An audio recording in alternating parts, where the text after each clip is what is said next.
তো so guys, আমি তোমাদের জন্য আবারও নিয়ে চলে এলাম ছোট্ট বড় একটা মিনি ব্লগ। ফুল ভিডিও দেখে আসা যাক। আজ আমি সকালে উঠেই বুনিকে জিজ্ঞেস করছি, বুনি এত সাজুগুজু কিসের জন্য?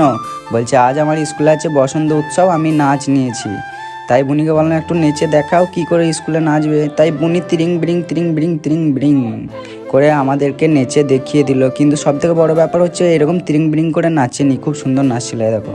কারণ আমি ওখানে একটু স্পিডটা বাড়িয়ে দিয়েছিলাম বলে ওরকম লাগছিল। নাচার পরে বুনি খুব ক্লান্ত হয়ে গেল, তাই একটু জল খেয়ে নিল। জল খাওয়ার পর আমি বললাম বেশ চলো, না হলে লেট হয়ে যাবে। তাই বুনি আর ভাই বাড়ি থেকে বাইরে বেরিয়ে পড়লো।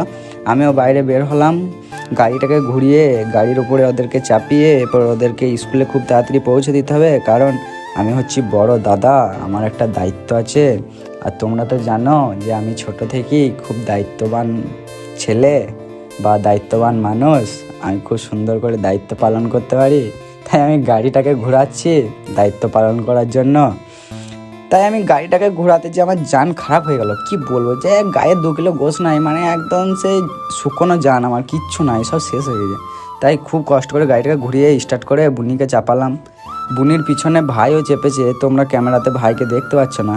বুনির পিছনে ভাইকেও চাপিয়ে দুজনকে চাপিয়ে নিয়ে টুমডুম টানা করে বাইকটাকে স্টার্ট করে নিয়ে চললাম আমাদেরকে স্কুলে গিয়ে ওদেরকে ছেড়ে দিয়ে আমি চলে আসবো। আমি স্কুলের ভিতরে যাব না, কারণ স্কুলের ভিতরে আমার যাওয়া যাবে না, আমি খুব ভালো ছেলে তো। তাই স্কুলের সামনে চলে এলাম, স্কুলের গেটে ওদেরকে নামিয়ে দেবো। চলো টাটা।